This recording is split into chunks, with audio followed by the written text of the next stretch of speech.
তুমি যদি 10 বার সুবহানাল্লাহ পড়ো, 10 বার আলহামদুলিল্লাহ পড়ো,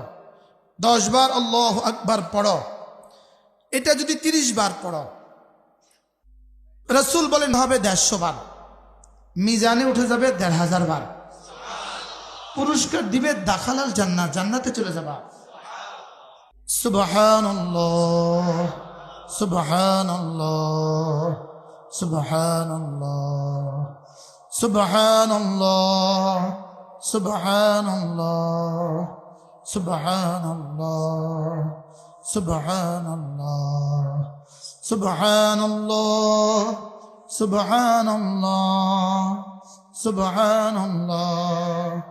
আলহামদুলিল্লাহ আলহামদুলিল্লাহ আলহামদুলিল্লাহ আলহামদুলিল্লাহ আলহামদুলিল্লাহ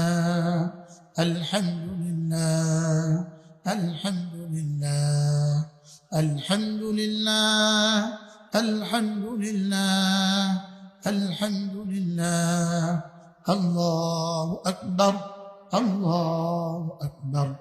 আল্লাহু আকবার আল্লাহু আকবার আল্লাহু আকবার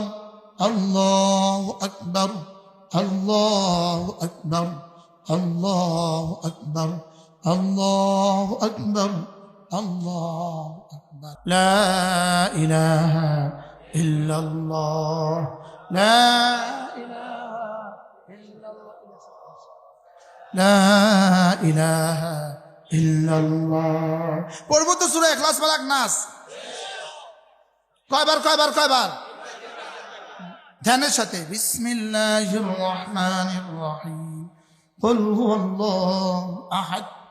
আল্লাহুস সামাদ লাম ইয়ালিদ ওয়া লাম ইউলাদ ওয়া লাম ইয়াকুন লাহু কুফুয়ান আহাদ বিসমিল্লাহির রহমানির রহিম কুল হুয়াল্লাহু আহাদ আল্লাহুস সামাদ لم يلد ولم يولد ولم يكن له كفوا أحد بسم الله الرحمن الرحيم قل أعوذ برب الفلق من شر ما خلق ومن شر غاسق إذا وقب ومن شر النفاثات في العقد ومن شر حاسد إذا حسد بسم الله الرحمن الرحيم قل أعوذ برب الناس ملك الناس